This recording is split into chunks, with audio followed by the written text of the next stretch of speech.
யாத்திராகமம் அதிகாரம் 23 வசனம் 1.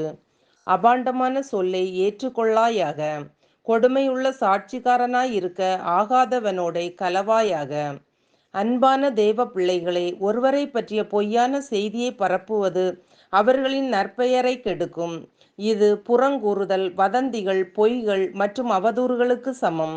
பரிசுத்த வேதாகமம் முழுவதும் இதுபோன்ற பேச்சுகள் கண்டிக்கப்படுவதை நாம் காண்கிறோம். அன்பானவர்களே, தவறான அறிக்கை என்பது ஒருவரை பற்றிய பொய்யான தகவல்.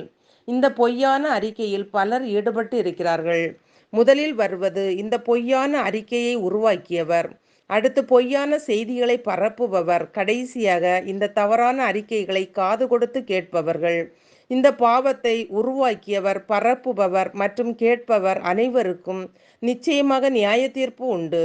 தவறான அறிக்கையின் விளைவுகளை பற்றி நாம் எப்போதாவது சிந்தித்தது உண்டா? பாதிக்கப்பட்ட நபர் நீதிக்காக தேவனிடம் அழுதால் என்ன செய்வது?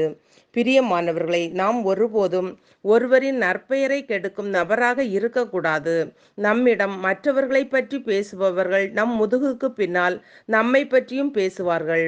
ஆகையால் அப்படிப்பட்ட நபர்களோடு சேராமல் தேவனுடைய வெளிச்சம் நம்மேல் பிரகாசிக்கும்படி வேத வசனத்திற்கு முக்கியத்துவம் கொடுத்து அதன்படி வாழ நம்மை அர்ப்பணிப்போம்.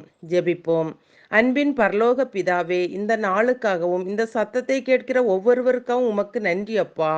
நாங்கள் ஒவ்வொருவரும் பிறரை குறித்து புறங்கூறாமலும் பொய் பேசாமலும் வதந்திகளை பரப்பாமலும் உமக்கு உண்மையாய் வாழ்ந்து சித்தத்தின்படி ஆவியின் கனிகளை உடையவர்களாய் வாழ எங்களை அர்ப்பணிக்கிறோம். இயேசுவின் நாமத்தில் பிதாவே, ஆமேன்.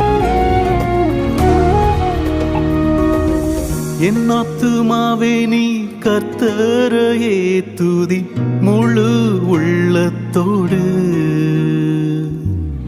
என் ஆத்துமாவே நீ கர்த்தரையே துதி முழு இதயத்தோடு. இந்நாள் வரை உன்னை ஆதரித்த, இந்நாள் வரை உன் மேல் அன்பு வைத்த உன் ஆண்டவரையே நீ தொழுதேற்று. உன் ஆண்டவரையே நீ தொழுதேற்று.